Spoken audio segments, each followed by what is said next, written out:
Hi, it's time for another devotion from St. Paul Lutheran Church, Westlake, Ohio. I'm Pastor David Buegler. And I want to talk to you today about chapters 40 to 44 of the prophet Jeremiah in the Old Testament. Maybe you've seen a couple of boys out playing, and one of them gets tempted to do something terribly wrong, and the other boy, trying to prevent his friend from getting punished for getting caught, says to him, "Don't do it, don't do it." You know, as I read the book of Jeremiah, I see that as the role of Jeremiah the prophet, sent by God to tell about the impending doom of the Jews because of their disobedience, because of their idolatry. And over again throughout this wonderful prophetic book, as God warns the people through Jeremiah, Jeremiah says, "Don't do it, don't do it."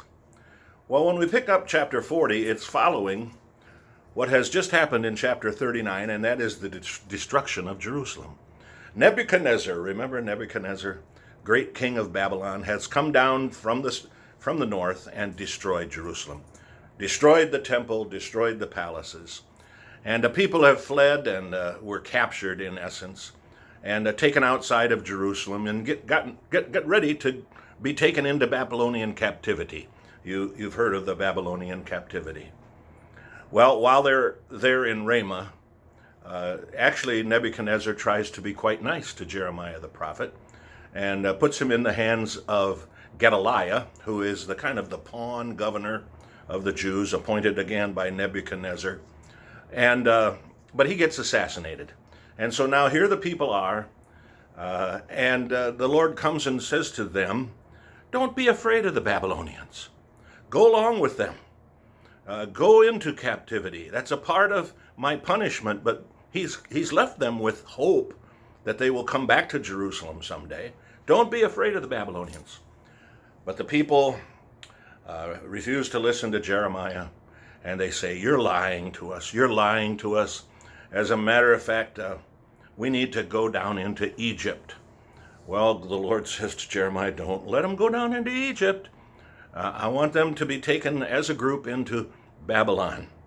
Don't go down into Egypt." But the people insist, and so they go down into Egypt. It's as though Jeremiah is standing there with his hands up saying, "Don't do it, don't do it."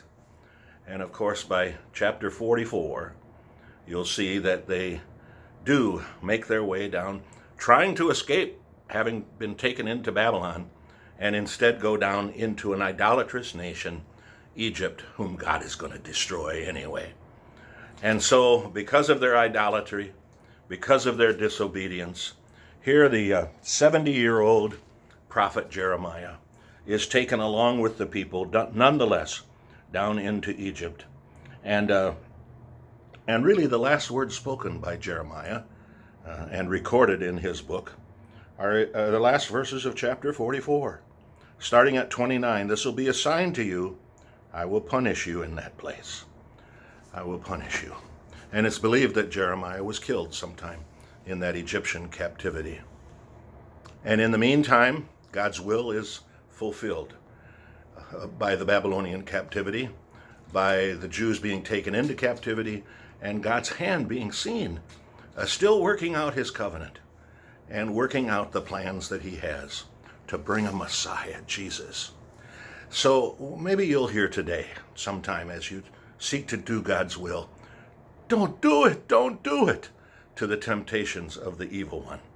Listen instead to God's will, and don't be afraid to follow his will, because in the end, though it may take time, though it will not necessarily be seen at the present time, God's will is always best.